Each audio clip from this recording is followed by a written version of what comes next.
नमस्कार दोस्तों। तो दोस्तों आज मैं आपके लिए लेके आया हूँ आधुनिक भारत के इतिहास का चैप्टर नंबर 3 जो हमने कल स्टार्ट किया है। हमारा चैप्टर नंबर 3 है महत्वपूर्ण रियासतें, भिन्न-भिन्न महत्वपूर्ण रियासतें जिनके अंदर हम बहुत सारी रियासतों के बारे में पढ़ने वाले हैं। और उसका जो पार्ट ए है जो मैंने कल अपलोड किया था दोस्तों, तो वो पार्ट ए था, संबंधित था कर्नाटक रियासत के बारे में, जिसके अंदर हमने 3 कर्नाटक वॉर पढ़े। जिनको कर्नाटक वॉर, जिनको मैंने आपको बताया था कि जिनको आइदर कर्नाटक वॉर कहा जाता है या जिनको अपन आंग्ल फ्रांसीसी युद्ध भी कहते हैं। तो 3 वॉर हुए हैं, वो हमने कल पढ़ा उनके बारे में। तो आज मैं आपके लिए लेके आया हूँ दोस्तों पार्ट बी। पार्ट बी जो चैप्टर 3 का पार्ट बी संबंधित है दोस्तों मराठा रियासत से। दोस्तों मराठा रियासत जो मैं आज आपके लिए लेके आया हूँ बहुत ही महत्वपूर्ण रियासत है, थोड़ी लेंथी रियासत है, थोड़ी ज्यादा है। वीडियो आज का हो सकता है दोस्तों थोड़ा लंबा हो जाए, लेकिन आपको ये वीडियो पूरा देखना है और बहुत ही इंपॉर्टेंट रियासत है।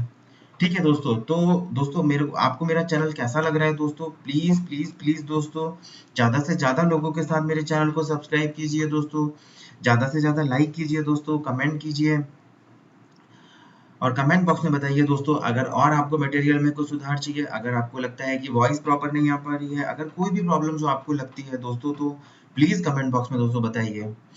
तो दोस्तों आज हम स्टार्ट करते हैं अपना चैप्टर 3 का पार्ट बी, मराठा रियासत। तो दोस्तों जब हम मराठा रियासत के बारे में बात करते हैं, मराठा राज्य के बारे में बात करते हैं, तो दोस्तों सबसे पहले अपन नोट कर लेते हैं कि मराठा रियासत में कितने शासक रहे हैं, कौन कौन शासक रहे हैं। तो दोस्तों मराठा रियासत के अंदर पहले छत्रपति शिवाजी से स्टार्ट होती है ये मराठा रियासत। तो उसके बाद छत्रपति जो शासक हैं वो अपने यहाँ पर एक पेशवा की नियुक्ति करते हैं, और शाहू के बाद से पेशवा जो होते हैं वो मुख्य शासक की भूमिका में आ जाते हैं और सबसे महत्वपूर्ण पद पेशवा का हो जाता है। राजा जो होता है वो नेग्लेक्टेड हो जाता है और सबसे महत्वपूर्ण भूमिका में पेशवा आ जाते हैं। तो दोस्तों एक बार के लिए अपन केवल नोट कर लेते हैं, फिर एक एक करके इन सबके बारे में अपन डिटेल से पढ़ेंगे दोस्तों। तो सबसे पहले अपन बात करते हैं छत्रपति। छत्रपति के अंदर जो आते हैं पहले शिवाजी। शिवाजी का जो समय रहा दोस्तों वो रहा 1674 से 1680। संभाजी, शिवाजी के बाद जो शासक बना वो है संभाजी। संभाजी का जो समय है वो है 1680 से 1689 ईस्वी तक। संभाजी के बाद जो शासक बना वो है राजाराम। राजाराम का समय है दोस्तों 1689 से 1700 ईस्वी तक। राजाराम के बाद जो शासक बना दोस्तों वो है शिवाजी द्वितीय। शिवाजी द्वितीय का जो समय है दोस्तों वो है 1700 से 1707 ईस्वी तक। शिवाजी द्वितीय के बाद जो शासक बना दोस्तों वो है शाहू। शाहू का जो समय है 1707 से 1749। शाहू का समय अपन इसको देखेंगे 1707 से 1749, लेकिन दोस्तों 1713 से शाहू ने बालाजी विश्वनाथ को पेशवा के पद पर नियुक्त किया और 1713 से मुख्य भूमिका के अंदर अब पेशवा आ जाते हैं। तो इसके बाद जो हम शासक देखेंगे दोस्तों, तो हम पेशवाओं को ही एज ए शासक देखेंगे, क्योंकि युद्ध करना है, निर्णय लेना है, संधि करनी है, सब पेशवा ही करेंगे। ठीक है दोस्तों। तो बालाजी विश्वनाथ ने पेशवा एज ए पेशवा बालाजी विश्वनाथ ने फिर इस साम्राज्य पर शासक बने हैं 1713 से 1720 तक। फिर उसके बाद बालाजी विश्वनाथ के बाद बाजीराव प्रथम 1720 से 1740 तक। फिर बालाजी बाजीराव 1740 से 1761 तक। फिर माधवराव प्रथम 1761 से 1772 तक। फिर नारायण राव 1772 से 1773 तक। फिर माधव नारायण राव या माधवराव द्वितीय 1774 से 1795 तक। और फिर बाजीराव द्वितीय 1796 से 1818 तक। दोस्तों पेशवा याद करने की एक ट्रिक है दोस्तों, पहला पेशवा है बालाजी विश्वनाथ, दूसरा है बाजीराव प्रथम, तीसरा इन दोनों का मिक्सचर, बालाजी का बालाजी ले लिया, तीसरा हो गया बालाजी बाजीराव, चौथा फिर माधवराव, पांचवा नारायण, और छठा आ जाता है माधव का माधवराव और नारायण, तो माधव नारायण राव। तो इस तरीके से इसको अपन को अगर याद रखना हो तो इस तरीके से अपन याद रख देते हैं। एक बार जल्दी से अपन इसको रिपीट कर लेते हैं। शिवाजी, संभाजी, संभाजी के बाद राजाराम, राजाराम के बाद शिवाजी द्वितीय, शिवाजी द्वितीय के बाद शाहू, शाहू के बाद आ गए पेशवा, पेशवा से बालाजी विश्वनाथ, बाजीराव प्रथम, बालाजी बाजीराव, माधवराव प्रथम, नारायण राव, माधव नारायण राव या माधवराव द्वितीय, दोनों इसको कहते हैं, और उसके बाद बाजीराव द्वितीय। 1818 के अंदर जो मराठा रियासत है उसका अंत हो जाता है। ठीक है दोस्तों। तो सबसे पहले अपन बात करते हैं दोस्तों शिवाजी के बारे में, एक एक करके अपन सभी शासकों के बारे में पढ़ेंगे और डिटेल से पढ़ेंगे दोस्तों। तो सबसे पहले बात करते हैं अपन शिवाजी के बारे में। शिवाजी का जो समय है वो है 1674 से 1680। ये समय इसलिए है कि इसके पहले भी शिवाजी के बहुत सारे अभियान हुए हैं, लेकिन हम 1674 से ही क्यों बात कर रहे हैं, ऐसा नहीं है कि शिवाजी का कार्यकाल केवल इतना छोटा था, लेकिन 1674 में छत्रपति के रूप में शिवाजी ने शपथ ली थी 1674 में, सिंहासन आरूढ़ हुए थे शिवाजी। इसलिए जो शिवाजी का समय है वो हम 1674 से 1680 पढ़ते हैं। तो सबसे पहले अपन एक थोड़ा सा ब्रीफ डिस्क्रिप्शन शिवाजी के बारे में, एक छोटी सी नॉलेज कि शिवाजी का जो जन्म है वो शिवनेर के किले में अप्रैल 1627 में हुआ था। कब हुआ था दोस्तों शिवाजी का जन्म? शिवाजी का जन्म हुआ है शिवनेर के किले, शिवाजी का जन्म शिवनेर के किले जो कि जुन्नार में है, अप्रैल 1627 को हुआ था। इनकी माता का नाम था जीजाबाई, शिवाजी की माता का नाम है जीजाबाई और पिता का नाम था इनका शाहजी भोसले। ठीक है, इनके दादाजी का नाम था कोंडदेव और दादाजी जो है वो शिवाजी के संरक्षक थे। तो ये जो प्रश्न है दादाजी कोंडदेव वाला, ये प्रश्न कई बार एग्जाम में आया हुआ है कि शिवाजी के संरक्षक कौन थे। तो शिवाजी के संरक्षक, शिवाजी के जो दादाजी हैं कोंडदेव वो थे। और दादाजी जो कोंडदेव हैं वो पूना स्थित, जो शिवाजी शाहजी भोसले हैं उनकी जो पूना स्थित जागीर थी उसकी ये देखभाल किया करते थे दादाजी कोंडदेव। ठीक है, और शिवाजी पर कौन से शिवाजी के गुरु का नाम क्या था जिनका जिनका शिवाजी के ऊपर बहुत अधिक प्रभाव पड़ा? तो शिवाजी पर अपने गुरु समर्थ रामदास का बहुत अधिक प्रभाव पड़ा था। और समर्थ गुरु रामदास कौन से संप्रदाय से संबंधित थे? तो ये धरकरी संप्रदाय से संबंधित थे। ठीक है दोस्तों, तो अपने को जो इसके अंदर जो बातें याद रखनी है, पहली चीज शिवाजी का जन्म शिवनेर के किले में हुआ था। दूसरी चीज शिवाजी का जन्म कब हुआ था? शिवाजी का जन्म अप्रैल 1627 में हुआ था। इनकी माता का नाम क्या था? इनकी माता का नाम जीजाबाई था। इनके पिता का नाम क्या था? इनके पिता का नाम शाहजी भोसले था। शिवाजी के संरक्षक कौन थे? शिवाजी के संरक्षक उसके दादाजी कोंडदेव थे। शिवाजी पर अपने किस गुरु का सर्वाधिक प्रभाव था? तो शिवाजी पर अपने गुरु समर्थ रामदास का सर्वाधिक प्रभाव था। समर्थ गुरु रामदास किस संप्रदाय से संबंधित थे? समर्थ गुरु रामदास धरकरी संप्रदाय से संबंधित थे। ठीक है दोस्तों, फिर अपन आगे चलते हैं। दोस्तों कई बार प्रश्न में थोड़ा शिवाजी के जो पिताजी हैं शाहजी भोसले, इनके बारे में कभी प्रश्न बना दिया जाता है। तो शाहजी भोसले के बारे में अपन एक थोड़ा सा पढ़ लेते हैं कि इनका जो कार्यकाल है वो किस प्रकार से रहा है। तो शाहजी भोसले ने अपनी प्रशासनिक सेवा का कार्य अहमदनगर के निजामशाही के यहाँ से प्रारंभ किया था। कहाँ से प्रारंभ किया था? अहमदनगर के निजामशाही के यहाँ से प्रारंभ किया था। ये यहाँ सेना नायक के पद पे थे। एक वर्ष शाहजी भोसले ने मुगलों के शासन में भी सेवा दी थी। बाद में ये बीजापुर के शासन से जुड़ गए। बीजापुर में रहते हुए इन्होंने अहमदनगर की कमजोरी का लाभ उठाया और वहां से 3 क्षेत्र पूना, नासिक और चाकल पर नियंत्रण स्थापित कर लिया। बीजापुर में रहते हुए ही मुरारी और जगदेव शाहजी भोसले के सहयोगी बने थे। अपने जीवन के अंतिम समय तक शाहजी भोसले बीजापुर के प्रशासन से जुड़े रहे। तो इन्होंने शुरुआत जो की थी वो अहमदनगर की निजामशाही से की थी और अंत जो था वो बीजापुर के प्रशासन से ही जुड़े रहे अपने अंत समय तक। तो शाहजी भोसले के बारे में बहुत ज्यादा अपने को दोस्तों याद रखने की जरूरत नहीं है। सबसे एक चीज अपने को ये याद रखनी है कि इन्होंने कार्य शुरू किया था अहमदनगर के यहाँ पे के निजामशाही के यहाँ से, और अंतिम समय में ये कहाँ पे रहे थे? बीजापुर के प्रशासन से जुड़े रहे थे। ठीक है दोस्तों, तो शाहजी भोसले के बारे में थोड़ा सा ब्रीफ डिस्कशन, कभी कभी एग्जाम के अंदर शाहजी भोसले के बारे में एग्जामिनर कोई क्वेश्चन बना देता है। तो उसके बाद दोस्तों अपन पढ़ते हैं शिवाजी के सैन्य अभियानों के बारे में। तो शिवाजी ने दोस्तों अपना पहला सैन्य अभियान, अगर प्रश्न ये पूछा जाता है शिवाजी का पहला सैन्य अभियान किसके विरुद्ध किया, तो शिवाजी ने अपना पहला सैन्य अभियान बीजापुर के विरुद्ध किया। किसके विरुद्ध किया? बीजापुर के विरुद्ध किया। तथा सन 1643 ईस्वी में सिंहगढ़ का किला जीता। 1643 ईस्वी में सिंहगढ़ का किला जीता। इसके बाद इन्होंने 1646-47 ईस्वी में तोरण तथा मुरम्बगढ़ और 1647 ईस्वी में कोंडाना विजय किया। तो शिवाजी के सैन्य अभियान में सबसे पहला अभियान इन्होंने बीजापुर के विरुद्ध किया। 1643 ईस्वी में इन्होंने सिंहगढ़ का किला जीता। इसके बाद 1646 से 1647 ईस्वी में तोरण तथा मुरम्बगढ़ और 1647 ईस्वी में कोंडाना इन्होंने विजय किया। लेकिन कोंडाना विजय के बाद, क्योंकि बीजापुर के अंदर शिवाजी के जो पिताजी हैं शाहजी भोसले, वो बीजापुर के प्रशासन से जुड़े हुए हैं और शिवाजी लगातार बीजापुर के विरुद्ध विद्रोह करते जा रहे हैं और किलों को जीतते जा रहे हैं। तो कोंडाना की विजय के बाद क्या होता है कि बीजापुर का जो दरबार है उसने शिवाजी के पिता शाहजी भोसले पर राजद्रोह का आरोप लगाकर उन्हें कैद कर लिया। अब जब शाहजी भोसले को कैद कर लिया तो शिवाजी ने कोंडाना का किला फिर छोड़ दिया। कोंडाना की विजय के बाद शिवाजी ने, तो प्रश्न ये पूछा जाता है कि शिवाजी ने कोंडाना का जो किला वो क्यों छोड़ा था? क्योंकि कोंडाना की विजय के बाद बीजापुर के दरबार ने शिवाजी के पिता शाहजी भोसले पर राजद्रोह का आरोप लगाकर उन्हें कैद कर लिया था, इसलिए शिवाजी ने कोंडाना का किला छोड़ दिया था। यह है शिवाजी के सैन्य अभियान। इसके बाद दोस्तों शिवाजी के बारे में आगे बढ़ते हैं। अभी अपन ने पढ़ा 48 तक कि 1647 में उन्होंने कोंडाना को जीत लिया। फिर 1654 ईस्वी में इन्होंने पुरंदर का किला नीलोजी नीलकंठ से जीता। 1654 ईस्वी में पुरंदर का किला नीलोजी नीलकंठ से जीता।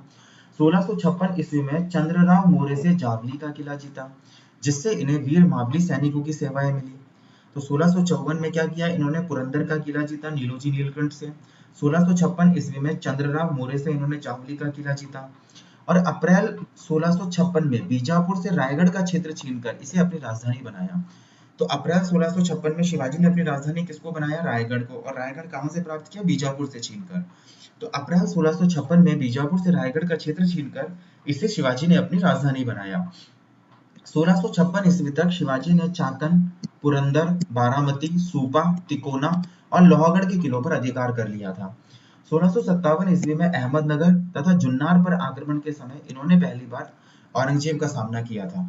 तो 1657 ईस्वी में अहमदनगर तथा जुन्नार पर आक्रमण के समय इन्होंने पहली बार औरंगजेब का सामना किया था। तो दोस्तों अगर अपन इसकी बात करें शिवाजी के प्रारंभिक सैन्य अभियानों की, तो शिवाजी ने अपना पहला सैन्य अभियान जो बीजापुर के विरुद्ध किया, 1643 में सिंहगढ़ को जीत लिया, 1646 में तोरण और बुरमगढ़, उसके बाद कोंडाना। लेकिन कोंडाना विजय के बाद बीजापुर दरबार ने शिवाजी के जो पिता हैं शाहजी भोसले, उन पर राजद्रोह का आरोप लगाकर उन्हें कैद कर लिया, इसलिए शिवाजी ने कोंडाना छोड़ दिया। उसके बाद शिवाजी ने 1654 ईस्वी में पुरंदर का किला जीत लिया, 1656 ईस्वी में जावली का किला जीत लिया। इसके बाद 1656 में ही बीजापुर से रायगढ़ का क्षेत्र जीतकर इसे अपनी राजधानी बनाया। 1656 ईस्वी तक शिवाजी ने चाकन, पुरंदर, बारामती, सूपा, तिकोना और लोहगढ़ के किलों पर अधिकार कर लिया था। 1657 ईस्वी में अहमदनगर और जुन्नार पर आक्रमण के समय इन्होंने पहली बार मुगलों औरंगजेब का सामना किया।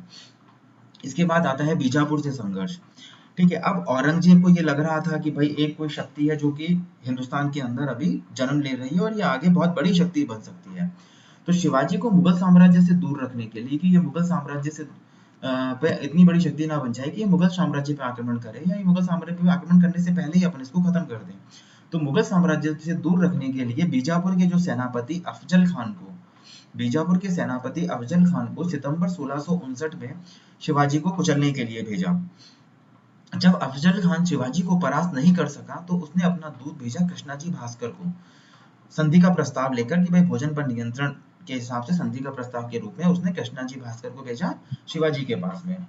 अब शिवाजी, कृष्णाजी भास्कर शिवाजी के पास गए, लेकिन शिवाजी को लग गया था कि यार अफजल खान ऐसा आदमी तो नहीं है कि वो हारने के बाद किसी को भोजन पर आमंत्रित करे, क्योंकि अफजल खान शिवाजी को परास्त नहीं कर सका था। तो फिर शिवाजी ने जब इससे बहुत आग्रह किया कृष्णाजी से, तो कृष्णाजी भास्कर ने अफजल खान के षड्यंत्र की उसको बात बता दी कि भाई वो आपको षड्यंत्र कर रहा है, भोजन पर बुलाकर मारना चाहता है। लेकिन अब कृष्णाजी भास्कर तो ठहरे अपने दुश्मन पक्ष के दूत, तो किसकी बात पे कैसे विश्वास कर ले। तो इसके लिए इन्होंने अपना विशेष दूत भेजा था गोपी। तो गोपी ने भी वही बात आकर बताई जो कि कृष्णाजी भास्कर ने बताई थी। तो शिवाजी को यह पक्का भरोसा हो गया कि भाई अफजल खान जो है वो षड्यंत्र कर रहा है शिवाजी को मारने के लिए। तो नवंबर 1659 में प्रतापगढ़ के दक्षिण में पार नामक स्थान पर अफजल खान ने धोखे से शिवाजी गए वहां पर, और नवंबर 1659 को 1659 को प्रतापगढ़ के दक्षिण में पार नामक स्थान पर अफजल खान ने धोखे से शिवाजी की हत्या का प्रयास किया। परंतु शिवाजी को तो पहले षड्यंत्र के बारे में पता चला गया था, शिवाजी पूरी प्रिपरेशन के साथ में गए थे, तो उल्टा शिवाजी ने ही अफजल खान को मार दिया। और मराठा सेना ने जो कि दूर खड़ी हुई थी उसने बीजापुर की सेना को बुरी तरह हराया। अतः बीजापुर के शासक ने शिवाजी को स्वतंत्र शासक मान लिया। तो यहाँ पे आप बीजापुर के शासक ने शिवाजी को स्वतंत्र शासक मान लिया। ठीक है, तो बीजापुर से संघर्ष के अंदर क्या कहानी है कि भाई औरंगजेब शिवाजी को मुगल साम्राज्य से दूर रखना चाहता था। उसने क्या बोला, बीजापुर के सेनापति अफजल खान को बोला कि भाई तुम जाओ शिवाजी को कुचल दो। लेकिन अफजल खान शिवाजी को जब नहीं कुचल पाया तो उसने धोखे से षड्यंत्र रचा और शिवाजी को खाने पर बुलाया कि मैं इसको खाने पर बुलाता हूँ और मैं मार दूंगा। ये कौन, अफजल खान का ये कौन लेके गए थे। तो ये यहाँ पे ये याद रखने वाली है कृष्णाजी भास्कर। कृष्णाजी भास्कर का नाम यहाँ पे अपने को याद रखना है और गोपी का नाम अपने को यहाँ पे याद रखना है। ठीक है, कि दूत अफजल खान का दूत कौन सा था और शिवाजी का दूत कौन था। तो अफजल खान जब शिवाजी को परास्त नहीं कर सका तो अपने दूत कृष्णाजी भास्कर के माध्यम से संधि का प्रस्ताव भोजन के निमंत्रण के रूप में भेजा था इसने। तो लेके कौन गए थे, कृष्णाजी भास्कर। लेकिन जब उन्होंने पूछा शिवाजी ने तो कृष्णाजी भास्कर ने बता दिया भाई ये षड्यंत्र की पूरी कहानी हो रही है। और शिवाजी ने इस बात का कंफर्मेशन अपने दूत गोपी से भी कर लिया। तो नवंबर 1659 में अब शिवाजी पूरी प्रिपरेशन के साथ में प्रतापगढ़ के दक्षिण में पार नामक स्थान पर गए। अफजल खान ने जहां बुलाया था वहां पे गए। अफजल खान ने जैसे ही शिवाजी को मारने का प्रयास किया वैसे ही शिवाजी ने कटार अफजल खान की गर्दन में घुसा दी और इस तरीके और दूर मराठा सेना खड़ी थी, तो मराठा सेना ने फिर बीजापुर की सेना को बुरी तरह हरा दिया। तो अंततः बीजापुर के शासक ने शिवाजी को स्वतंत्र शासक मान लिया। फिर इसके बाद क्या होता है कि औरंगजेब को तो झटका लगना ही था, तो औरंगजेब ने फिर 1663 ईस्वी में अपने मामा शाइस्ता खान को दक्षिण का सूबेदार नियुक्त किया और शिवाजी को समाप्त करने का आदेश दिया। एक्चुअली ये शाइस्ता खान को दक्षिण का जो सूबेदार नियुक्त किया गया था, ये शिवाजी को समाप्त करने के लिए ही किया गया था। तो औरंगजेब ने 1663 ईस्वी में अपने मामा शाइस्ता खान को दक्षिण का सूबेदार नियुक्त किया और शिवाजी को समाप्त करने का आदेश दिया। लेकिन 15 अप्रैल 1663 को जब शाइस्ता खान अपने पूना के किले में विश्राम कर रहा था, तब शिवाजी ने उस पर हमला कर दिया और शाइस्ता खान जान बचाकर भाग निकला, लेकिन उसका पुत्र फतेह खान मारा गया। इससे औरंगजेब बहुत क्रुद्ध हुआ और उसने शाइस्ता खान को वापस बुला लिया और बंगाल भेज दिया। अब मुगलों से संघर्ष में क्या हुआ कि औरंगजेब ने 1663 ईस्वी में अपने मामा शाइस्ता खान को भेजा कहाँ पे, दक्षिण का सूबेदार नियुक्त करके शिवाजी को समाप्त करने का आदेश दिया। लेकिन 15 अप्रैल 1663 को हुआ उल्टा। जब शाइस्ता खान अपने पूना के किले में आराम कर रहा था, तो शिवाजी ने उस पर हमला कर दिया। शाइस्ता खान जान बचाकर भागा, लेकिन उसका पुत्र फतेह खान मारा गया।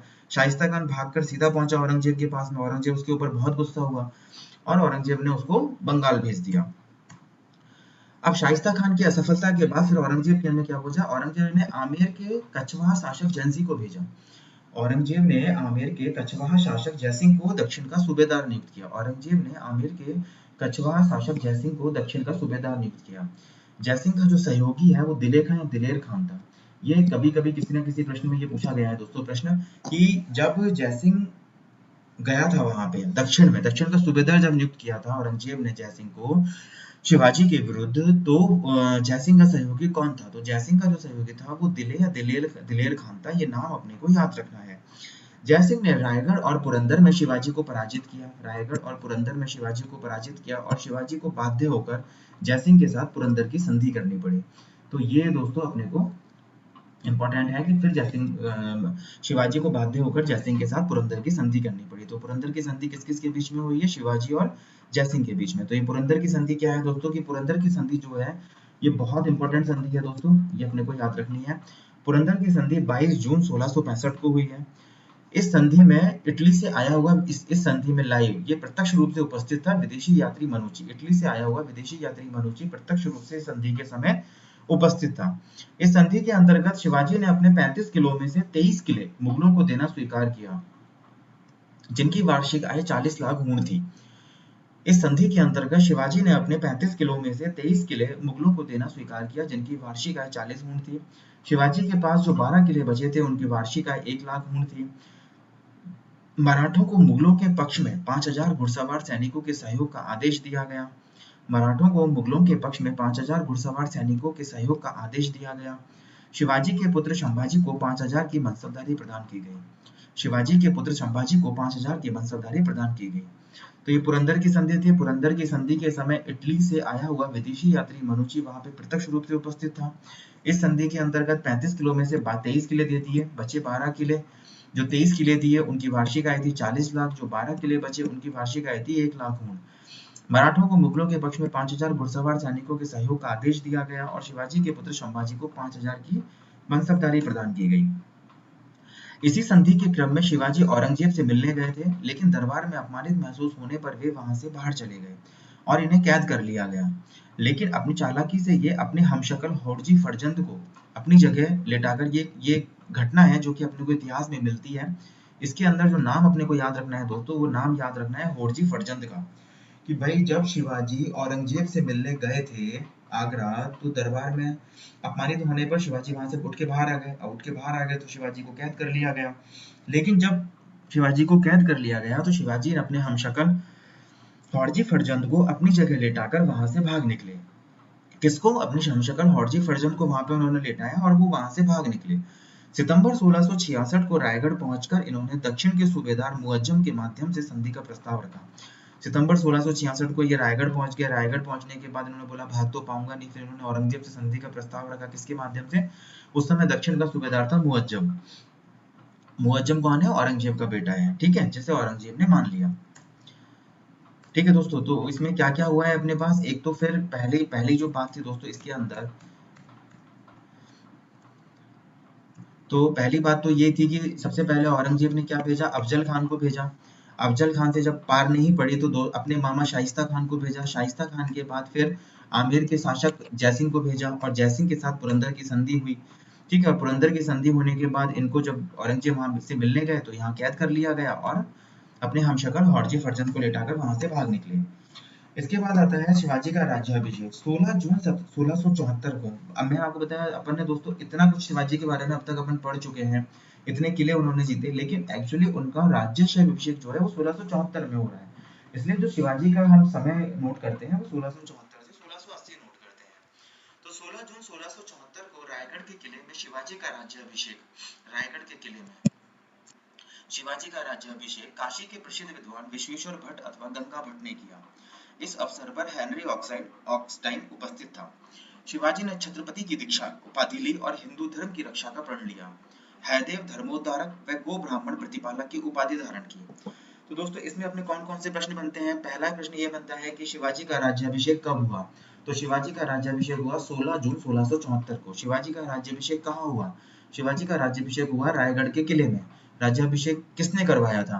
तो काशी के प्रसिद्ध विद्वान विश्वेश्वर भट्ट अथवा गंगा भट्ट ने किया था। शिवाजी के राज्याभिषेक के समय कौन सा विदेशी था जो प्रत्यक्ष रूप से उपस्थित था। वो था हेनरी ऑक्साइडन। कौन उपस्थित था। हेनरी ऑक्साइडन उपस्थित था। शिवाजी ने किसकी उपाधि ली। छत्रपति की उपाधि ली। शिवाजी ने और कौन कौन सी उपाधि ली। हैदेव धर्मोद्धारक और गो ब्राह्मण प्रतिपालक की उपाधि ली और हिंदू धर्म की रक्षा का प्रण लिया। ठीक है दोस्तों, उसके बाद आता है अपने पास 1678 में शिवाजी ने जिंजी का किला जीत लिया और यह उनकी अंतिम विजय थी। जो पहली विजय अपन बात कर रहे थे तो वो थी बीजापुर, और दूसरी विजय के बारे में अपन बात करते हैं 1678 में, तो शिवाजी ने जिंजी का किला जीत लिया, यह उनकी अंतिम विजय थी। 1678 में शिवाजी ने, तो सबसे इंपॉर्टेंट चीज जो याद रखनी है वो है अंतिम विजय, कि 1678 में शिवाजी ने जिंजी का किला जीत लिया और यह उनकी अंतिम विजय थी। कब जीता। 1678 में। तो इनका पुत्र जो संभाजी है वो मुगल सूबेदार दिलेर खां से जाकर मिल गया था। मुगल सूबेदार दिलेर खां के नाम से आपको याद आ रहा है दोस्तों कि जो सहयोगी था दिलेर खां, जब दक्षिण का सूबेदार बना के भेजा था किसको, जयसिंह को औरंगजेब ने, तो उस समय उसका वहां पे सहयोगी कौन था। दिलेर खान था। तो संभाजी जो है वो मुगल सूबेदार दिलेर खान से जाके मिल गया था। इसके वापस लौटने पर शिवाजी ने इसको पन्हाला के किले में कैद करवा दिया था। कहाँ पे कैद करवा दिया था किसको, अपने पुत्र संभाजी को इसने कहाँ कैद करवा दिया था। पन्हाला के किले में कैद करवा दिया था। ठीक है दोस्तों, 1680 में शिवाजी की मृत्यु हो जाती है। तो इस तरीके से दोस्तों शिवाजी अपना कंप्लीट हो जाता है। तो शिवाजी ने स्टार्टिंग में विजय के बारे में पढ़ने, शिवाजी की विजय के बारे में पढ़ा, बीजापुर से संघर्ष पढ़ा, फिर उसके बाद मुगलों से संघर्ष पढ़ा। पहले बीजापुर के जो वो था सूबेदार उसको भेजता है, फिर शाइस्ता खान अपने मामा को भेजता है औरंगजेब, पहले अफजल खान को भेजता है, फिर शाइस्ता खान को भेजता है, फिर जयसिंह को भेजता है। जयसिंह के समय पुरंदर की संधि हो जाती है। उसके बाद वो अपने हमशक्ल हॉर्जी फर्जंद को वहां लेटा के फिर वापस भाग जाते हैं। फिर शिवाजी का राज्याभिषेक होता है। देन जिंजी का किला उनकी आखिरी विजय होती है और इनका पुत्र संभाजी जो है वो मुगल सूबेदार दिलेर खां से जाके मिल जाता है। तो उसके वापस लौटने पर शिवाजी इसको पन्हाला के किले में कैद करवा देते हैं और 1680 में शिवाजी की मृत्यु हो जाती है। तो 1680 में दोस्तों शिवाजी की मृत्यु हो जाती है। तो दोस्तों अब हम पढ़ते हैं संभाजी। संभाजी का जो समय है दोस्तों वो है 1680 से 1689 ईस्वी। संभाजी का समय जो है वो दोस्तों वो है 1680 से 1689 ईस्वी।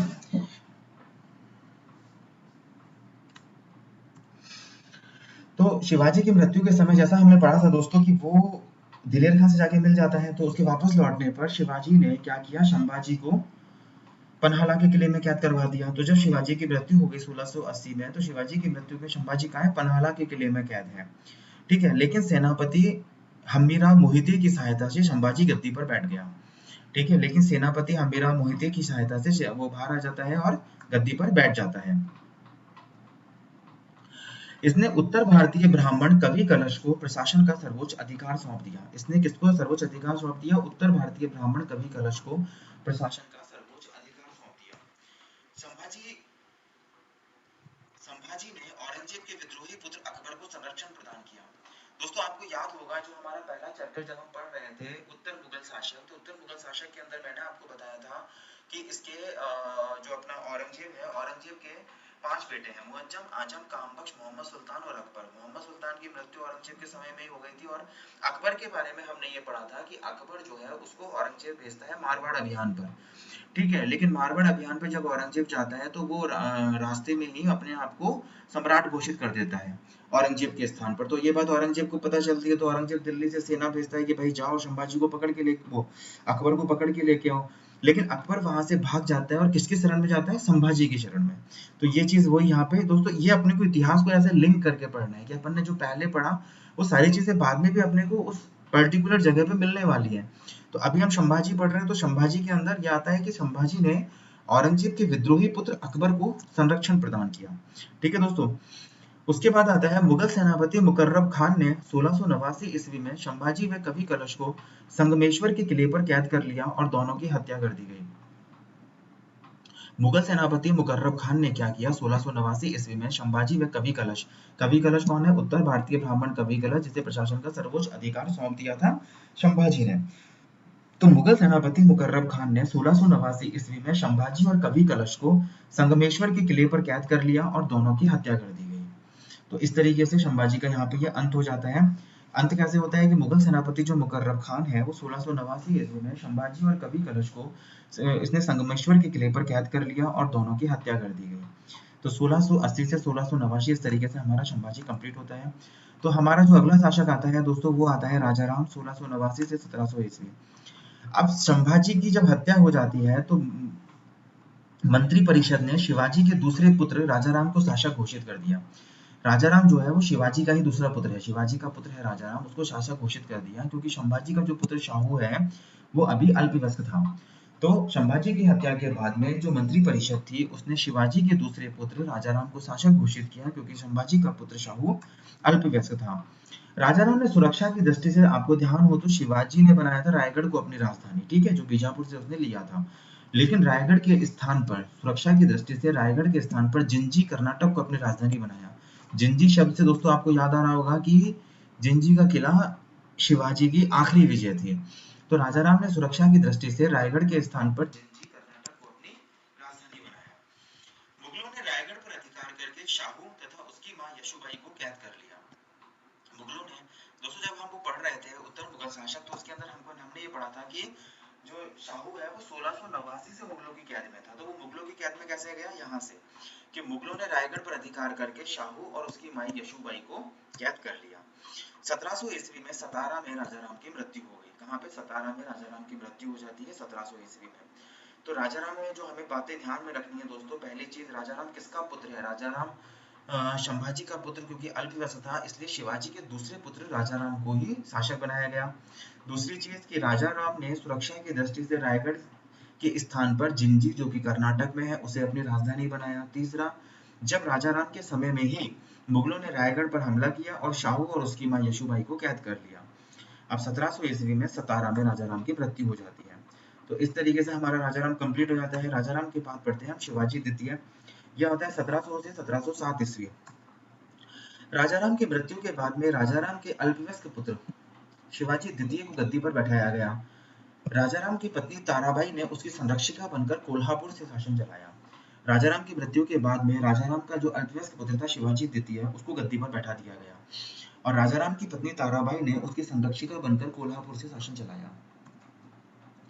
1707 में औरंगजेब की मृत्यु हो जाती है और बहादुर शाह प्रथम ने शाहू को मुगलों की कैद से रिहा कर दिया। ठीक है, ये हमने दोस्तों उत्तर मुगल शासक में भी पढ़ा था जब हम बहादुर शाह प्रथम पढ़ रहे थे कि शाहू जो 1689 से मुगलों की कैद में था उसे बहादुर शाह प्रथम रिहा कर देता है। तो 1707 में औरंगजेब की मृत्यु हो जाती है और बहादुर शाह प्रथम ने शाहू को अब छोड़ दिया। अब शाहू आएगा तो शाहू गद्दी पर अपना दावा पेश करेगा। तो शाहू ने गद्दी पर अपना दावा पेश किया। अब दावा पेश करते ही मुगलों में आंतरिक संघर्ष छिड़ गया। भाई शिवाजी द्वितीय जो है वो, भाई शिवाजी का जो बेटा था, एक बेटा था संभाजी और एक बेटा था राजाराम। संभाजी की जब मृत्यु हो गई तो उसके बाद उसके दूसरे बेटे राजाराम को बना दिया। अब राजाराम के समय शाहू को मुगलों की कैद में चला गया शाहू, तो शाहू का तो लीगल राइट बनता है ना उस पे। तो शाहू ने क्या हुआ, गद्दी पर अपना दावा पेश किया और मुगलों में आंतरिक संघर्ष छिड़ गया। तो नवंबर 1707 में खेड़ा के युद्ध में, दोस्तों एक चीज आपको इसमें याद रखनी है, जब अपन कभी भी मराठा अपन पढ़ रहे होंगे तो दोस्तों अपन युद्ध और संधि दो चीजों को थोड़ा फोकस करके चलेंगे, क्योंकि अकेले मराठा के अंदर दोस्तों बहुत सारे युद्ध आप पढ़ेंगे, दोस्त युद्ध के नाम आएंगे तो वो युद्ध आपको याद रखने हैं कि वो कौन सा युद्ध था और कौन सी संधि हुई, वो आपको याद रखनी है। तो नवंबर 1707 में खेड़ा के युद्ध में, कौन सा युद्ध दोस्तों, खेड़ा के युद्ध में शाहू ने ताराबाई को पराजित कर दिया और वह भागकर दक्षिण महाराष्ट्र में चली गई। नवंबर 1707 में शाहू ने क्या किया, खेड़ा के युद्ध में शाहू ने ताराबाई को पराजित कर दिया और वह भागकर दक्षिण महाराष्ट्र चली गई। तो इस तरीके से अब शाहू गद्दी पे आ जाता है, क्योंकि युद्ध में वो भाग के चली गई। अब शाहू आता है 1707 से 1749 ईस्वी। तो शाहू का राज्याभिषेक जो है वो फरवरी 1708 में सतारा में हुआ, जिसे इससे अपनी राजधानी बनाया। तो शाहू ने अपनी राजधानी किसको बनाया, सतारा को बनाया। दक्षिण में कोल्हापुर को आधार बनाकर ताराबाई शासन कर रही थी। तो दक्षिण में कोल्हापुर को आधार बनाकर ताराबाई शासन कर रही थी। तो एक तरीके से महाराष्ट्र में दो शासन चल रहे थे, एक तो शाहू शासन कर रहा था उत्तर में, और दक्षिण में कोल्हापुर को आधार बनाकर ताराबाई शासन कर रही थी। अब इन दोनों के बीच में राजाराम की जो दूसरी पत्नी है वारणा की संधि हो जाती है, क्योंकि ये गृह युद्ध तो चल ही रहा है आपस में। तो 1731 ईस्वी में एक वारणा की संधि होती है। वारणा की संधि किस किस के बीच में होती है, शाहू के बीच में और राजाराम की दूसरी पत्नी से उत्पन्न संभाजी द्वितीय के बीच में। राजाराम की दूसरी पत्नी से उत्पन्न जो संभाजी द्वितीय है उसके बीच में वारणा की संधि होती है। वारणा की संधि से क्या होता है, ये समझौता हो जाता है कि उत्तर के अंदर सतारा को राजधानी बनाकर शाहू शासन करेगा और दक्षिण के अंदर कोल्हापुर को राजधानी बनाकर संभाजी द्वितीय शासन करेगा। ठीक है, तो वारणा की संधि क्या है, वारणा की संधि 1731 में होती है और वारणा की संधि से जो मराठों का आपसी संघर्ष है वो समाप्त हो जाता है। वारणा की संधि में क्या होता है, वारणा की संधि किस किस के बीच में होती है, वारणा की संधि शाहू और राजाराम की दूसरी पत्नी से उत्पन्न पुत्र संभाजी द्वितीय के बीच में होती है। इस संधि में क्या निर्णय निकलता है, क्या समझौता होता है, इस संधि में ये समझौता होता है कि जो उत्तरी भाग है उसमें सतारा को राजधानी बनाकर शाहू और दक्षिणी क्षेत्र में कोल्हापुर को राजधानी बनाकर संभाजी द्वितीय शासन करेंगे। ठीक है, तो इन्होंने अपना अपना क्षेत्र बांट लिया, उत्तर के अंदर शाहू शासन करेगा और दक्षिण में संभाजी द्वितीय शासन करेंगे। इसके बाद 1708 ईस्वी में शाहू ने बालाजी विश्वनाथ को सेनाकर्ते के पद पर आसीन किया। किसके पद पर आसीन किया, सेनाकर्ते के पद पर आसीन किया और 1713 ईस्वी में उसको पेशवा बना दिया। तो इनको कब, 1708 में शाहू ने बालाजी विश्वनाथ को सेनाकर्ते सैन्य व्यवस्थापक के पद पर आसीन किया और 1713 ईस्वी में उसको पेशवा बना दिया। धीरे धीरे पेशवा का पद राजनीति में एक महत्वपूर्ण पद बन गया और छत्रपति जो है वो प्रभावहीन होता गया। शाहू के बाद से मराठा राजनीति का जो प्रमुख पद है वो पेशवा का हो जाएगा। तो 1708 में शाहू ने बालाजी विश्वनाथ को सेनाकर्ते सैन्य व्यवस्था के पद पर आसीन किया और 1713 में उसको पेशवा बना दिया। धीरे धीरे पेशवा का पद मराठा राजनीति में एक प्रमुख पद बन गया और छत्रपति प्रभावहीन होता चला गया।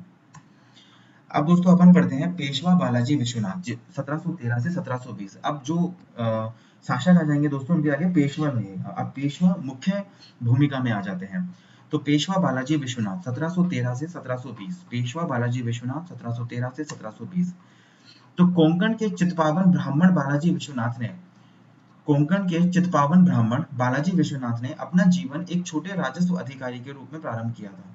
उसे मराठा साम्राज्य का द्वितीय संस्थापक माना जाता है। प्रथम संस्थापक तो अपने शिवाजी हैं, तो द्वितीय संस्थापक किसे माना जाता है, मराठा साम्राज्य का द्वितीय संस्थापक किसे माना जाता है, पेशवा बालाजी विश्वनाथ को। किसे माना जाता है, पेशवा बालाजी विश्वनाथ को। ये चीज यहाँ पर याद रखनी है दोस्तों। और ये किस ब्राह्मण परिवार से, कोंकण के चित्पावन ब्राह्मण परिवार से संबंधित थे। पेशवा बालाजी विश्वनाथ किस परिवार से संबंधित थे, कोंकण के चित्पावन ब्राह्मण परिवार से संबंधित थे। ठीक है, और इन्हें मराठा साम्राज्य का द्वितीय संस्थापक माना जाता है। सबसे महत्वपूर्ण उपलब्धि जो है उनकी वो यह है कि 1719 में जब अपन दोस्तों फर्रुखसियर को पढ़ रहे थे तो अपने को ध्यान है कि फर्रुखसियर और हुसैन अली, जो सैयद बंधुओं में से एक था अब्दुल्ला खान और हुसैन अली, तो हुसैन अली और फर्रुखसियर के बीच में दिल्ली की संधि हुई थी। ठीक है, तो इसकी सबसे जो महत्वपूर्ण उपलब्धि मानी जाती है किसकी, पेशवा बालाजी विश्वनाथ की, वो मानी जाती है कि 1719 में मुगल बादशाह फर्रुखसियर की ओर से हुसैन अली सैयद बंधु हुसैन अली के द्वारा मराठों से की जाने वाली दिल्ली की संधि। इस संधि के बाद मराठों की मदद से फर्रुखसियर की हत्या कर दी गई थी। रफी-उद-दरजाद ने, जब फर्रुखसियर की हत्या हो गई तो फर्रुखसियर के बाद कौन शासक बना था, रफी-उद-दरजाद। तो रफी-उद-दरजाद ने शाहू को महाराष्ट्र और विजित प्रदेशों का स्वामी मान लिया। मराठों को चौथ और सरदेशमुखी वसूलने का अधिकार दे दिया गया। शाहू को 10,000 की मनसबदारी प्रदान कर दी गई। इसके बदले शाहू को जरूरत पड़ने पर मुगलों को 15,000 घुड़सवार सैनिकों की सहायता देने और प्रतिवर्ष 10 लाख रुपए मुगलों को देना स्वीकार किया। रिचर्ड टेम्पल ने इस संधि को मराठों का मैग्ना कार्टा कहा है। तो मराठों का मैग्ना कार्टा किसे कहा जाता है? मराठों का मैग्ना कार्टा कहा जाता है ये जो संधि हुई है रफी उद्दरजात से, उस संधि को मराठों का मैग्ना कार्टा कहा जाता है। तो रफी उद्दरजात ने क्या किया कि शाहू को महाराष्ट्र और विचित्र प्रदेशों का स्वामी मान लिया। मराठों को चौथ और सरदेशमुखी वसूलने का अधिकार दे दिया गया। क्या चौथ और सरदेशमुखी वसूलने का अधिकार? जो हमने उस समय उत्तर मुगल शासक में पढ़ा था दोस्तों, चौथ होता है 1/4 और सरदेशमुखी होता है 10वां भाग। शाहू को 10,000 की मनसबदारी प्रदान की गई। इसके बदले शाहू जरूरत पड़ने पर मुगलों को 15,000 घुड़सवार सैनिकों की सहायता देने और प्रतिवर्ष 10 लाख रुपए उसने मुगलों को देना स्वीकार किया। रिचर्ड टेम्पल जो है, इन्होंने इस संधि को मराठों का मैग्ना कार्टा कहा है। रिचर्ड टेम्पल ने इस संधि को मराठों का मैग्ना कार्टा कहा है। तो बालाजी विश्वनाथ ने एक जागीर व्यवस्था का विस्तार किया जिसे सरम जाति कहा जाता है। तो प्रश्न क्या आता है दोस्तों कि सरम जाति किसे कहा जाता है? कि पेशवा बालाजी विश्वनाथ ने जिस जागीर व्यवस्था का विस्तार किया उसे सरम जाति कहा जाता था। 1720 में दोस्तों पेशवा बालाजी विश्वनाथ की मृत्यु हो जाती है। तो पेशवा बालाजी विश्वनाथ के अंदर दोस्तों अपने को इंपॉर्टेंट चीजें कौन सी ध्यान रखनी है? सबसे पहली चीज ध्यान रखनी है, इसे मराठा साम्राज्य का द्वितीय संस्थापक माना जाता है। दूसरी चीज, कोंकण के चित्पावन ब्राह्मण परिवार का। तीसरी चीज, इसने की थी फर्रुखसियर के साथ में दिल्ली की संधि। चौथी अपने को बात याद रखनी है कि वो जो संधि है उसे मराठों का मैग्ना कार्टा कहा जाता है। पांचवी चीज अपने को याद रखनी है सरम जाति। सरम जाति क्या है? जागीर व्यवस्था है जो बालाजी विश्वनाथ ने जागीर व्यवस्था का विस्तार किया, उसे सरम जाति कहा जाता था। तो 1720 में बालाजी विश्वनाथ की मृत्यु हो गई। ठीक है, तो इस तरीके से हमारा बालाजी विश्वनाथ कंप्लीट होता है। अब नेक्स्ट पढ़ते हैं बाजीराव प्रथम। बाजीराव प्रथम का जो समय है दोस्तों वो आता है 1720 से 1740। बाजीराव प्रथम का जो समय है दोस्तों वो है 1720 से 1740। शाहू ने बालाजी विश्वनाथ की मृत्यु के बाद में उसके पुत्र बाजीराव प्रथम को पेशवा नियुक्त किया। किसको पेशवा नियुक्त किया? उसके पुत्र बाजीराव प्रथम को पेशवा नियुक्त किया। शाहू ने बालाजी विश्वनाथ की मृत्यु के बाद में उसके पुत्र बाजीराव प्रथम को पेशवा नियुक्त किया। अब इसके अधीन मराठा शक्ति अपने चरमोत्कर्ष पर पहुंच गई। इसने हिंदू जाति की कीर्ति को विस्तृत करने के लिए हिंदू पद पातशाही के आदर्श को फैलाने का प्रयत्न किया। इसने मुगल साम्राज्य के प्रति घोषणा करते हुए यह कहा था कि हमें इस जर्जर वृक्ष के तने पर आक्रमण करना चाहिए, शाखाएं तो स्वयं गिर जाएंगे। तो मुगल साम्राज्य के प्रति ये शब्द किसके हैं? ये हमें याद रखने हैं कि हमें इस जर्जर वृक्ष के तने पर आक्रमण करना चाहिए, शाखाएं तो स्वयं गिर जाएंगी। और बाजीराव ने भी यह भी घोषणा की थी कि अटक से कटक तक मराठा केसरिया फैलाया जाएगा। कि अटक से कटक तक मतलब कि उत्तर से दक्षिण तक मराठा केसरिया फैलाया जाएगा। बाजीराव ने 7 मार्च 1728 को पालखेड़ा की लड़ाई में, कौन सी लड़ाई में? पालखेड़ा की लड़ाई में, अपने को याद रखनी है। पालखेड़ा की लड़ाई में निजाम उल मुल्क या चिंतलीज खान को पराजित किया और उससे मुंशी शिवगांव की संधि की। दोस्तों मैंने आपको पहले भी कहा था कि हमको जब मराठा हम पढ़ेंगे तो इसके अंदर हमको युद्ध और संधि हमको थोड़ा याद करके चलनी होंगी दोस्तों। तो बाजीराव प्रथम ने 7 मार्च 1728 को पालखेड़ा की लड़ाई में निजाम उल मुल्क या चिंतलीज खान को पराजित किया और उससे मुंशी शिवगांव की संधि की। इस संधि के अनुसार निजाम ने शाहू को चौथ और सरदेशमुखी देना, संभाजी को सहायता ना देना और विजित प्रदेश लौटाना तथा बंदी छोड़ देना स्वीकार किया। तो पालखेड़ा की लड़ाई हुई, कब हुई? 7 मार्च 1728 को हुई। निजाम उल मुल्क या चिंतलीज खान को इसने पराजित किया और इससे मुंशी शिवगांव की संधि की। कौन सी संधि की? मुंशी शिवगांव की संधि की। इस संधि के अनुसार क्या हुआ कि निजाम ने शाहू को चौथ तथा सरदेशमुखी देना, संभाजी को सहायता ना देना, विजित प्रदेश लौटाना और बंदी छोड़ देना स्वीकार किया। तो दोस्तों अपने को क्या क्या चीजें याद रखनी है? एक तो ये कि हमें इस जर्जर वृक्ष के तने पर आक्रमण करना चाहिए, शाखाएं तो स्वयं गिर जाएंगी। किसका कथन है? बाजीराव प्रथम का। किसके प्रति है? मुगल साम्राज्य के प्रति है। यह घोषणा किसने की थी कि अटक से कटक तक मराठा केसरिया फहराया जाएगा? बाजीराव प्रथम ने।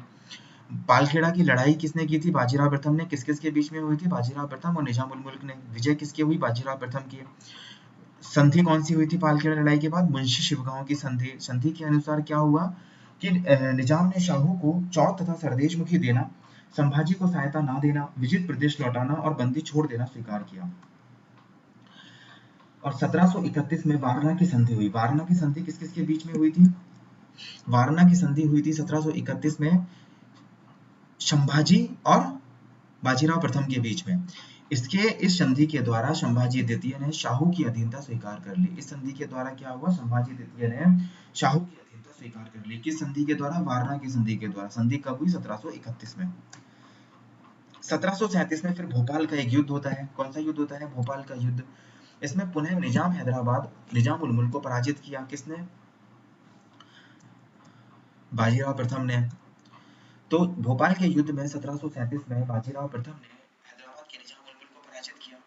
इस युद्ध के परिणाम स्वरूप 1738 में दुरई सराय की संधि हुई। कौन सी संधि हुई? दुरई सराय की संधि हुई। इस युद्ध के परिणाम स्वरूप भोपाल का जो युद्ध हुआ 1737 में किस किस के बीच में हुआ? बाजीराव प्रथम के बीच में और निजाम हैदराबाद निजाम उल मुल्क के बीच में। ठीक है। इस युद्ध के परिणाम स्वरूप क्या हुआ? 1738 के अंदर फिर क्या हुई? दुरई सराय की संधि हुई।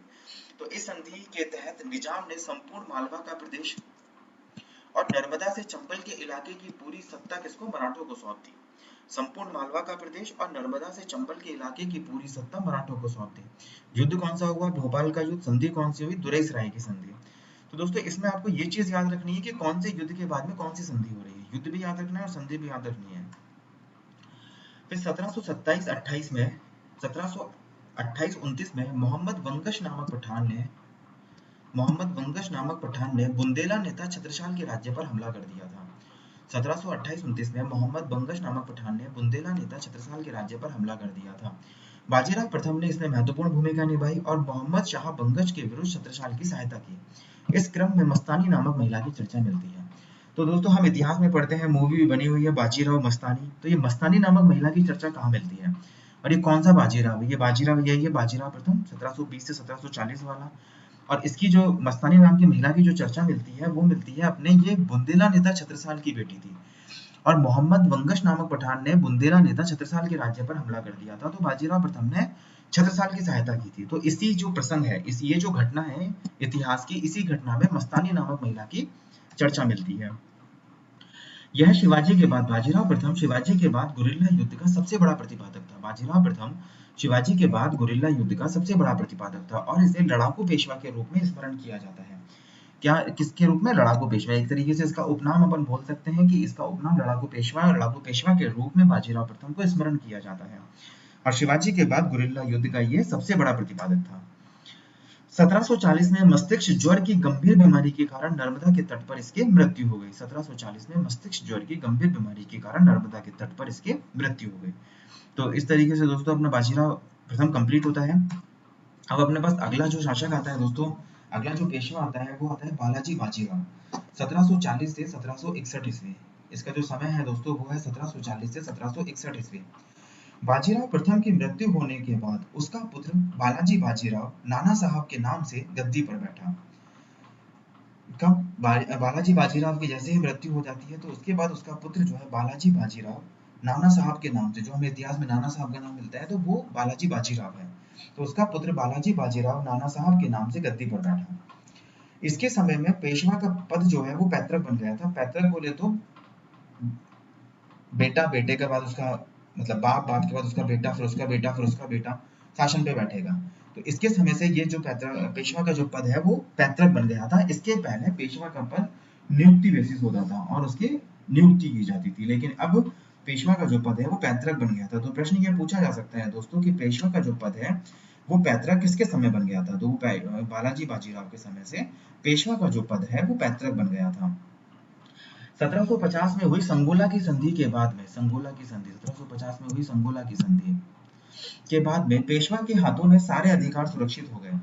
तो 1750 में संधि हो गई, संगोला की संधि। संगोला की संधि के बाद में सारे अधिकार जितने भी थे वो पेशवा के हाथों में सुरक्षित हो गए। मराठा संगठन का वास्तविक नेता पेशवा वंशानुगत बन गया और मराठा राजनीति का केंद्र अब पूना हो गया। तो इसमें दो महत्वपूर्ण चीजें हैं बालाजी बाजीराव के समय में। पहली चीज तो ये है कि इस समय पेशवा का पद जो है वो पैतृक बन गया, और दूसरा संगोला की संधि के बाद में सारे अधिकार पेशवा के हाथों में आ गए और मराठा राजनीति का केंद्र जो है वो अब कौन हो गया? पूना हो गया। हैदराबाद के निजाम को एक युद्ध में पराजित कर बालाजी बाजीराव ने 1752 ईस्वी में कौन सी संधि की? झलकी की संधि की। कौन सी संधि की? झलकी की संधि। कब की? 1752 में एक झलकी की संधि की, जिसके तहत निजाम ने बरार का आधा भाग मराठों को दे दिया। क्या किया? हैदराबाद के निजाम को एक युद्ध में पराजित कर बालाजी बाजीराव ने 1752 ईस्वी में हैदराबाद के निजाम से एक झलकी की संधि की, जिसके तहत निजाम ने बरार का आधा राज्य मराठों को दे दिया। तो ये झलकी की संधि कब हुई? 1752 में हुई। किस किस के बीच में हुई थी? हैदराबाद के निजाम और बालाजी बाजीराव के बीच में हुई थी। इसी के समय बंगाल के नवाब अलीवर्दी खान पर मराठा सरदार रघुजी भोंसले ने हमला किया था। इसी के समय बंगाल के नवाब अलीवर्दी खान पर मराठा सरदार रघुजी भोंसले ने हमला किया था।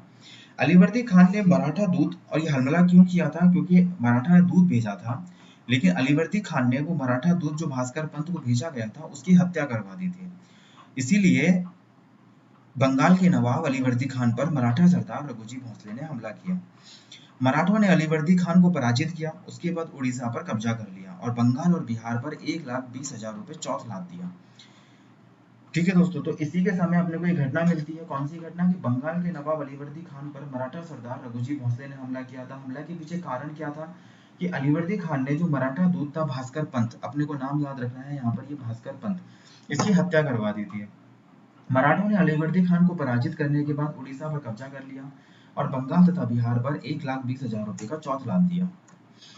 ठीक है दोस्तों, अब एक जो इसके समय की घटना है वो मेन महत्वपूर्ण, सबसे महत्वपूर्ण घटना है दोस्तों, वो है पानीपत का तीसरा युद्ध। 14 जनवरी 1761 को ये युद्ध हुआ है। 14 जनवरी 1761 को ये युद्ध हुआ है, पानीपत का तीसरा युद्ध। तो इसके बालाजी बाजीराव के समय की सबसे प्रमुख घटना जो है वो है पानीपत का तीसरा युद्ध। यह युद्ध मराठों और अहमद शाह अब्दाली के मध्य लड़ा गया था। तो दोस्तों हमने आपको जब हम उत्तर मुगल शासक पढ़ रहे थे तो हमने अहमद शाह अब्दाली के बारे में पढ़ा था कि नादिर शाह ने आक्रमण किया था दिल्ली पे, और नादिर शाह का जो उत्तराधिकारी था वो था अहमद शाह अब्दाली। अहमद शाह अब्दाली ने 7 बार आक्रमण किया है। जब हमने उत्तर मुगल शासक पढ़ रहे थे तो हमने आपको बताया था दोस्तों कि जो अहमद शाह अब्दाली ने 7 आक्रमण किए हैं उनमें से एक आक्रमण पानीपत का तीसरा युद्ध भी है। तो ये वही पानीपत का तीसरा युद्ध है जिसको हमने उस जगह पे केवल इतना ही पढ़ा था कि अहमद शाह अब्दाली के द्वारा किए गए 7 आक्रमणों में से एक आक्रमण पानीपत का तीसरा युद्ध भी है। अब यहाँ पर हम पानीपत के तीसरे युद्ध को विस्तार से पढ़ेंगे। तो बालाजी बाजीराव के समय की जो सबसे प्रमुख घटना है वो है पानीपत का तीसरा युद्ध। ये घटना कब घटित हुई थी? 14 जनवरी 1761 को। यह युद्ध मराठों और अहमद शाह अब्दाली के मध्य लड़ा गया था। अहमद शाह अब्दाली का साथ भारत की प्रमुख मुस्लिम शक्तियों ने दिया था।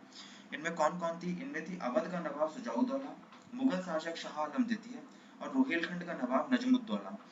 तो अहमद शाह अब्दाली का जो साथ है वो भारत की प्रमुख मुस्लिम शक्तियों ने दिया था। इनमें कौन कौन है? अवध का नवाब सुजाउद्दौला, ये हमको याद रखना है दोस्तों कि इसका साथ किस किसने दिया था। अवध का नवाब सुजाउद्दौला ने दिया था, मुगल शासक शाह आलम द्वितीय ने और रोहिलखंड का नवाब नजमुद्दौला ने दिया था। इसमें निर्णायक सहयोग जो था वो अवध के नवाब का था। अगर ये पूछे कि साथ किसने दिया था तो हम ये तीनों का नाम लिखेंगे कि अवध का नवाब सुजाउद्दौला, मुगल शासक शाह आलम द्वितीय और रोहिलखंड का नवाब नजमुद्दौला। लेकिन पूछे कि निर्णायक सहयोग किसने दिया था तो वो अवध के नवाब ने दिया था। तो सबसे पहले जो सेना का नेतृत्व किया था वो दत्तोजी सिंधिया ने किया था, लेकिन ये युद्ध के दौरान मर गए।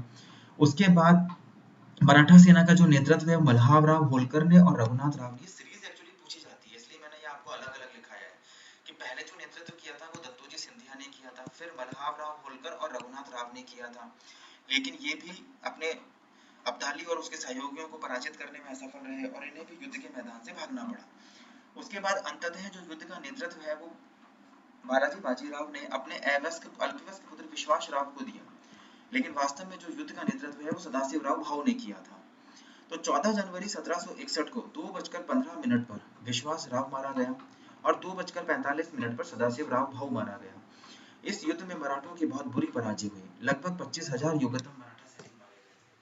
तो पानीपत के तीसरे युद्ध में 14 जनवरी 1761 को जब पहले दत्तोजी सिंधिया मारे गए, मल्हारराव होलकर और रघुनाथ राव जब असफल हो गए और युद्ध के मैदान से वापस आ गए, तो मराठा पेशवा बालाजी बाजीराव ने अपने अल्पवयस्क पुत्र विश्वास राव को युद्ध का नेतृत्व प्रदान किया, लेकिन वास्तव में युद्ध का नेतृत्व जो कर रहा था उसका नाम था सदाशिव राव भाऊ। 14 जनवरी 1761 को 2:15 पर विश्वास राव मारा गया और 2:45 पर सदाशिव राव भाऊ मारा गया। इस युद्ध में मराठों की बहुत बुरी पराजय हुई और लगभग 25,000 योग्यतम मराठा सैनिक मारे गए थे। यदुनाथ सरकार ने इस युद्ध के बारे में लिखा है कि मराठों की पराजय राष्ट्रीय विपत्ति के समान थी। मराठों में लड़ने वाले योद्धाओं की एक पीढ़ी झटके में समाप्त हो गई थी। ऐसा कोई मराठा परिवार नहीं बचा था जिसके घर से एक सदस्य की मृत्यु ना हुई हो। यदुना सरकार ने, आप इन शब्दों से सोच सकते हो कि कितनी भयावह ये स्थिति थी मराठों के लिए, कि यदुना सरकार ने इस युद्ध के बारे में ये लिखा है कि मराठों की पराजय राष्ट्रीय विपत्ति के समान थी। मराठों में लड़ने वाले योद्धाओं की एक पीढ़ी एक झटके में समाप्त हो गई थी। ऐसा कोई मराठा परिवार नहीं बचा था जिसके घर से एक सदस्य की मृत्यु न हुई हो। बालाजी बाजीराव को जब मराठों की पराजय की सूचना एक जौहरी व्यापारी ने दी थी, और ये व्यापारी ने जो सूचना दी थी वो किस प्रकार से दी थी कि 2 मोती टूट गए, 22 सोने की मोहरें खो गई, तांबे और चांदी के पैबंद नहीं लगाए जा सकते। तो दोस्तों 2 मोती जो ये बात कर रहा है, वो बात कर रहा है उसका जो बेटा था विश्वास राव भाऊ और सदाशिव राव, उसके बारे में ये बात हो रही है कि 2 मोती टूट गई कि वो दोनों भी मर गए हैं, और 22 जो आपके योग्यतम सैनिक थे वो भी, उनका भी शरीर छत विक्षत होके पड़ा हुआ है युद्ध के मैदान में, और तांबे और चांदी के तो पैबंद ही नहीं लगाए जा सकते हैं। 1761 में बालाजी बाजीराव की मृत्यु हो जाती है। ठीक है, तो बालाजी बाजीराव के समय की ये अपनी बहुत महत्वपूर्ण घटना है, पानीपत का तृतीय युद्ध। उसके बाद दोस्तों आता है माधवराव प्रथम। माधवराव प्रथम का जो समय है वो है 1761 से 1772 ईस्वी। पानीपत के तीसरे युद्ध के बाद में माधवराव प्रथम 17 साल की उम्र में पेशवा बना था। यह मराठों की खोई हुई शक्ति को पुनः प्राप्त करना चाहता था। इसने निजाम हैदराबाद को हराया। माधवराव प्रथम ने निजाम हैदराबाद को हराया, हैदर अली को हराया, रोहेलों को हराया, राजपूतों को हराया और जाटों को हराया। इसने लगभग पूरे उत्तर भारत पर अधिकार का दावा किया। माधवराव प्रथम ने 1761 से पूरे उत्तर भारत पर इसने अधिकार का दावा किया। 1772 में महादजी सिंधिया ने शाह आलम द्वितीय को पुनः दिल्ली के, जब अपन दोस्तों आपको याद होगा उत्तर मुगल शासक में जब अपन शाह आलम द्वितीय को पढ़ रहे थे, तो अपन ने उस समय ये देखा था कि शाह आलम द्वितीय के समय इलाहाबाद की संधि हुई थी। उस इलाहाबाद की संधि के अनुसार शाह आलम द्वितीय को कंपनी ने पेंशन देके और इलाहाबाद में बैठा दिया था। पहला पेंशन याफ्ता शासक था ये कंपनी का। तो 1772 में महादजी सिंधिया ने शाह आलम द्वितीय को पुनः दिल्ली के सिंहासन पर बैठाया और माधवराव प्रथम के लिए वकील ए मुतलक की उपाधि के साथ वापस आया।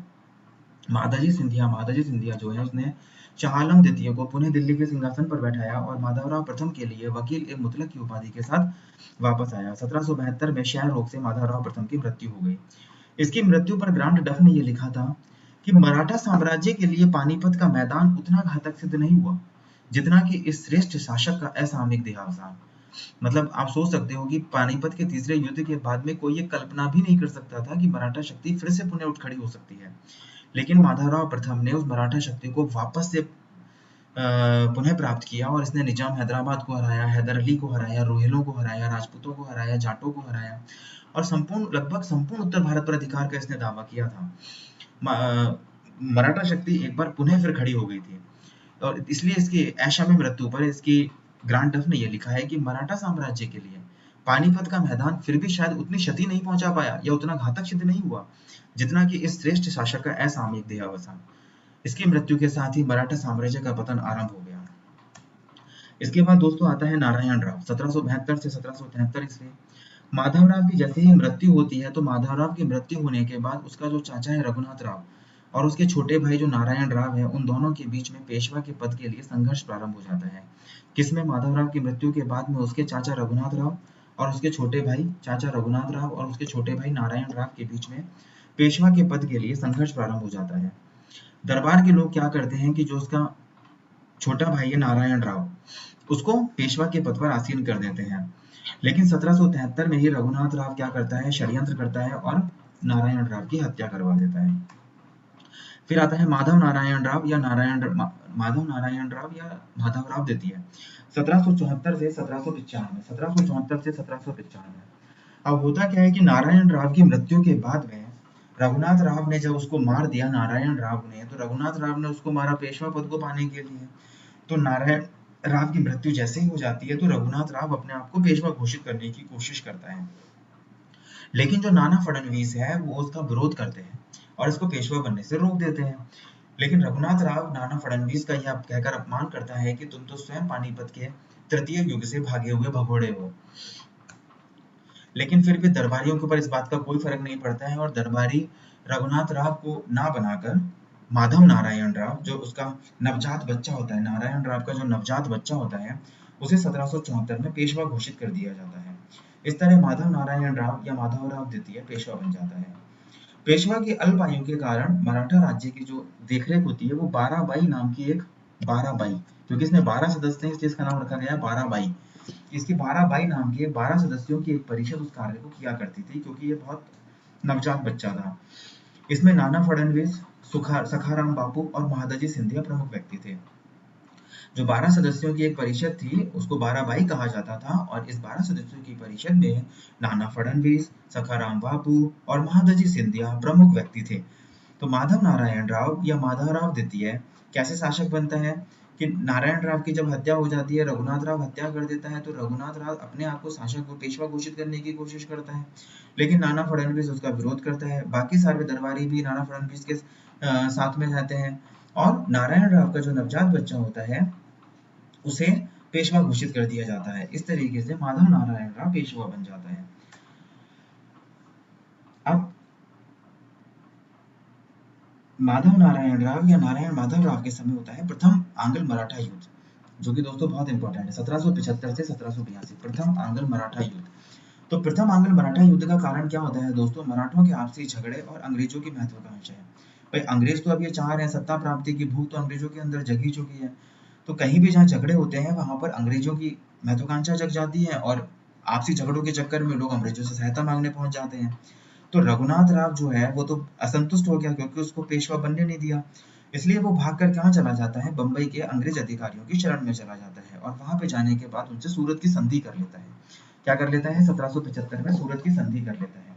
इस संधि के अनुसार क्या होता है कि रघुनाथ राव, अगर अंग्रेज रघुनाथ राव को पेशवा बनाने में सहयोग करेंगे तो सूरत और भड़ोच का क्षेत्र अंग्रेजों को दे देगा, उसमें राजस्व वसूलने का अधिकार भी अंग्रेजों को दे देगा, और बेसिन और सालसीट का क्षेत्र अंग्रेजों को दे देगा।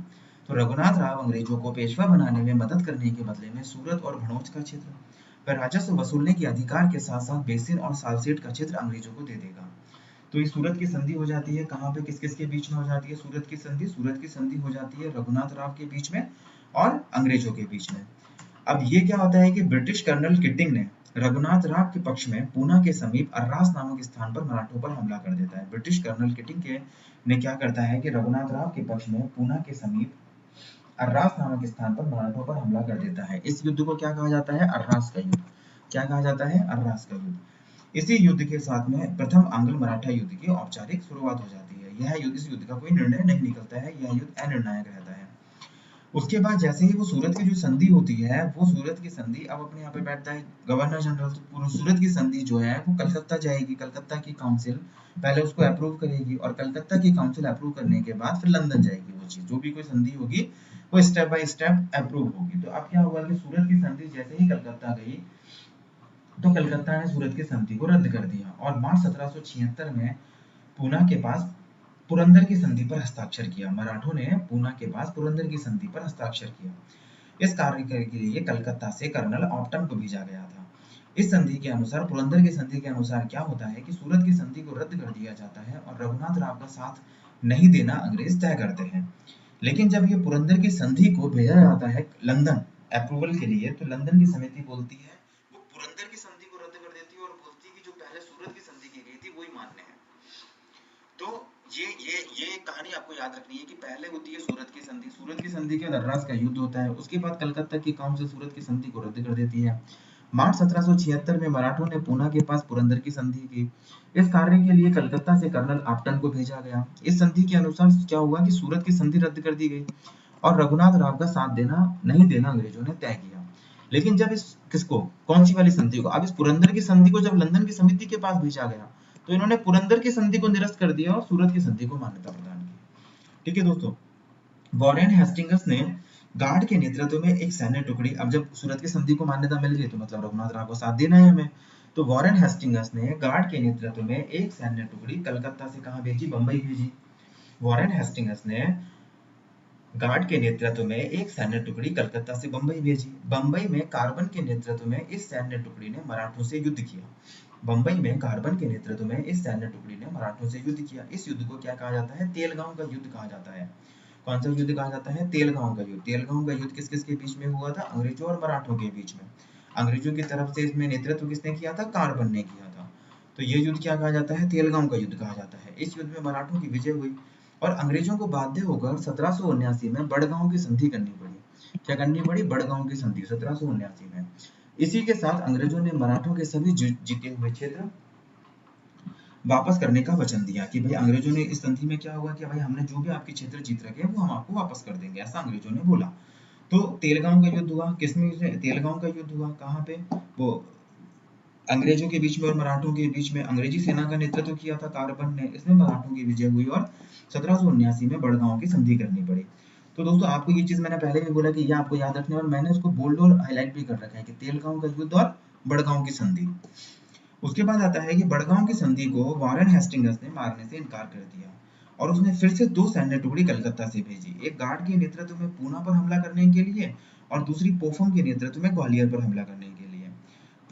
गार्ड तो पूना पर हमला करने में असफल रहा, लेकिन पोफम ने ग्वालियर जीत लिया। तो दोस्तों क्या हुआ यहाँ पे कि जैसे ही ये पहले युद्ध हुआ था तेलगांव का युद्ध, उसके बड़गांव की संधि हुई थी, लेकिन वारेन हेस्टिंग्स ने बड़गांव की संधि को मानने से इनकार कर दिया और उसने फिर से दो सैन्य टुकड़ी कलकत्ता से भेज दी, एक गार्ड के नेतृत्व में पूना पर हमला करने के लिए और दूसरा पोफम के नेतृत्व में ग्वालियर पर हमला करने के लिए। गार्ड जो है वो पूना पर हमला करने में असफल रहा, लेकिन पोफम ने ग्वालियर जीत लिया। इधर जनरल मैके ने 1781 में सिपरी या शिवपुरी के युद्ध में महादजी सिंधिया को पराजित किया। 1780 में मराठा निजाम हैदराबाद और हैदर अली का एक गुट बन गया था, इसलिए 1780 का समय कंपनी के लिए बहुत कठिन वर्ष था। इसलिए 1780 में कंपनी ने कुछ नहीं किया। 1781 में सिपरी जो कहीं किसी किसी किताबों में ये सिपरी का युद्ध लिखा हुआ रहता है और किसी किसी किताबों में इसे शिवपुरी का युद्ध लिखा हुआ रहता है।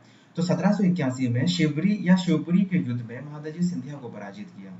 मई 1782 में महादजी सिंधिया की मध्यस्थता से अंग्रेजों और मराठों के बीच में सालबाई की संधि हुई। कौन सी संधि हुई? सालबाई की संधि हुई, अंग्रेजों और मराठों के बीच में। और इस सालबाई की संधि होने के साथ ही प्रथम आंग्ल मराठा युद्ध समाप्त हो जाता है। इस सालबाई की संधि होने के साथ ही प्रथम आंग्ल मराठा युद्ध समाप्त हो जाता है। कंपनी ने माधव नारायण राव या माधवराव द्वितीय को पेशवा स्वीकार किया, रघुनाथ राव का साथ नहीं देने का वचन दिया और अंग्रेजों को सालसेट और एलिफेंटा का क्षेत्र प्राप्त हुआ। तो प्रथम जो आंग्ल मराठा युद्ध है वो सालबाई की संधि के साथ में समाप्त हो जाता है। अब आता है दोस्तों बाजीराव द्वितीय, जिसका समय है 1796 से 1818, जिसका समय है 1796 से 1818।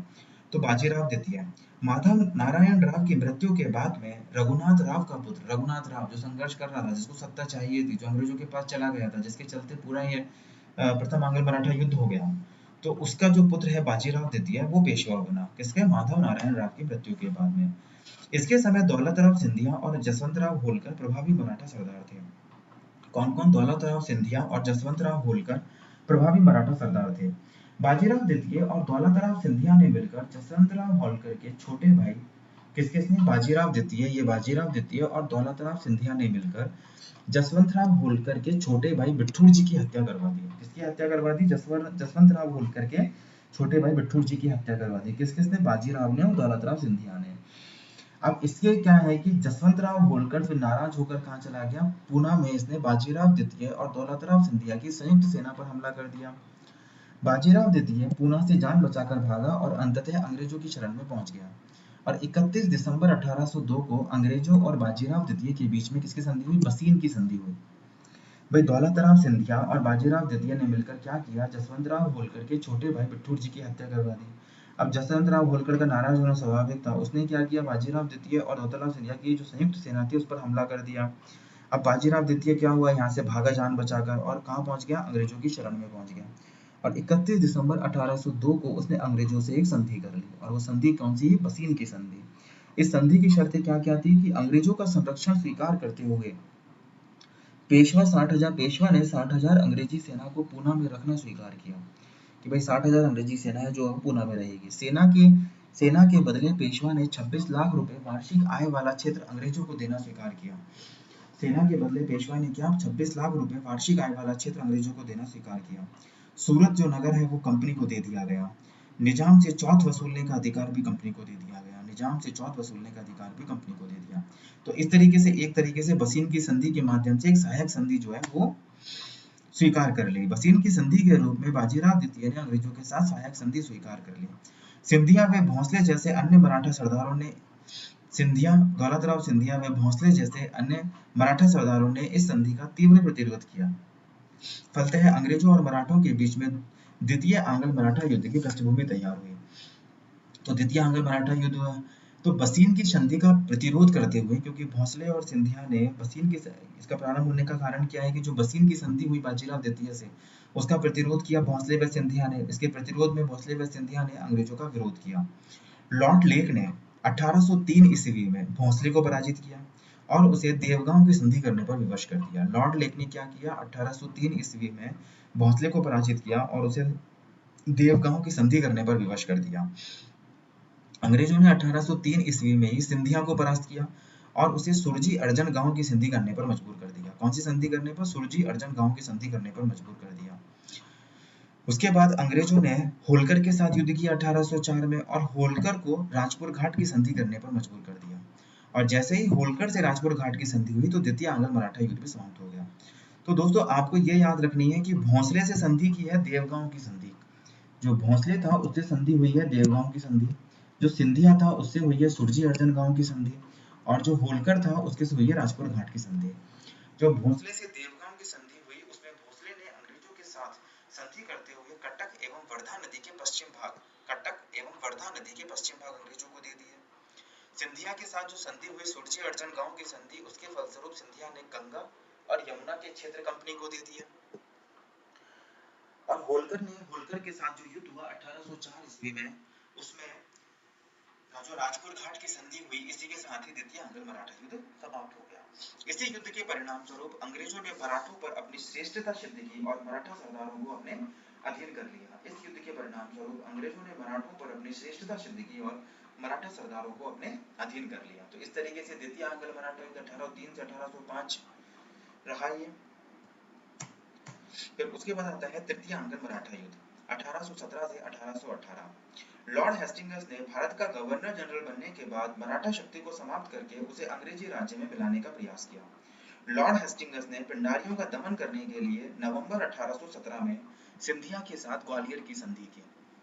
पिंडारियों का दमन करने के लिए नवंबर 1817 में सिंधिया के साथ क्या की, ग्वालियर की संधि की, जिसके फलस्वरूप सिंधिया को चंबल नदी के दक्षिण पश्चिम में स्थित राज्यों से अपना प्रभाव हटाना पड़ा। जिसके फलस्वरूप क्या हुआ, सिंधिया को चंबल नदी के दक्षिण पश्चिम में स्थित राज्यों से अपना प्रभाव हटाना पड़ा। जून 1817 में अंग्रेजों ने पेशवा को मराठा संघ का अध्यक्ष पद त्यागने को कहा। जून 1817 में अंग्रेजों ने बोला मराठा पेशवाओं को, भाई तुम अब मराठा संघ का अध्यक्ष पद त्याग दो। इस अपमानजनक सिद्धियों के खिलाफ विद्रोह किया मराठों ने, लेकिन अंग्रेजों ने भोंसले को हराया सीतामढ़ी के युद्ध में, होलकर को हराया महिदपुर के युद्ध में, और पेशवा बाजीराव द्वितीय को हराया किरकी या खिड़की के युद्ध में, कोरेगांव के युद्ध में और अंटी के युद्ध में। इनमें इनको बुरी तरह पराजित करके मराठा शक्ति को पूर्ण रूप से समाप्त कर दिया। भोंसले को हराया सीतामढ़ी के युद्ध में, होलकर को हराया महिदपुर के युद्ध में और पेशवा बाजीराव द्वितीय को किरकी या खिड़की के युद्ध में, कोरेगांव के युद्ध में तथा अंटी के युद्ध में बुरी तरह पराजित करके मराठा शक्ति को पूर्ण रूप से समाप्त कर दिया। पेशवा बाजीराव ने 1818 में अंग्रेजों के समक्ष आत्मसमर्पण कर दिया। अंग्रेजों ने क्या किया, 1818 में उसने आत्मसमर्पण कर दिया, पेशवा का पद समाप्त कर दिया, बाजीराव द्वितीय को पेंशन देकर कानपुर के बिठूर भेज दिया, पूना का अंग्रेजी राज्य में विलय कर दिया और अंग्रेजों ने शिवाजी के वंशज प्रताप सिंह को सतारा का क्षेत्र देकर उन्हें स्थापित किया। और अंग्रेजों ने 1818 में बम्बई प्रेसिडेंसी की स्थापना की और मराठा राज्य का यहाँ पे खत्म हो जाता है। तो 1818 ईस्वी में इस तरीके से ये मराठा राज्य बनने पड़ा दोस्तों। तो तृतीय आंग्ल मराठा युद्ध के बाद में मराठा राज्य खत्म हो जाता है। इस युद्ध के अंदर जब ये विद्रोह करते हैं तो भोंसले को सीतामढ़ी के युद्ध में हरा दिया जाता है, होलकर को महिदपुर के युद्ध में और पेशवा बाजीराव द्वितीय को किरकी या खिड़की के युद्ध में, कोरेगांव के युद्ध में और अंटी के युद्ध में बुरी तरह पराजित करके मराठा शक्ति को पूर्ण रूप से समाप्त कर दिया गया। 1818 में बाजीराव ने पेशवा बाजीराव ने अंग्रेजों के समक्ष आत्मसमर्पण कर दिया और इस तरीके से यहाँ पे पेशवा का पद समाप्त हो गया और पूना को इन्होंने अपने राज्य में मिला लिया और बम्बई प्रेसिडेंसी की स्थापना कर दी 1818 में। तो इस तरह से दोस्तों ये हमारा आज मराठा रियासत है, जो हमारा आज मराठा रियासत कंप्लीट हुआ। तो दोस्तों उम्मीद करता हूँ आपको पसंद आया होगा। तो थैंक यू दोस्तों for listening, for patiencefully listening and watching my video. Thank you दोस्तों। और मेरा मैसेज दोस्तों आपके लिए, stay home, stay safe and maintain social distancing. Thank you दोस्तों। और आपको अगर मेरा वीडियो पसंद आया हो दोस्तों तो फिर मैं बार बार आपसे रिक्वेस्ट करता हूँ दोस्तों, प्लीज़ ज़्यादा से ज़्यादा मेरे चैनल को सब्सक्राइब कीजिए दोस्तों, ज़्यादा से ज़्यादा लाइक कीजिए दोस्तों,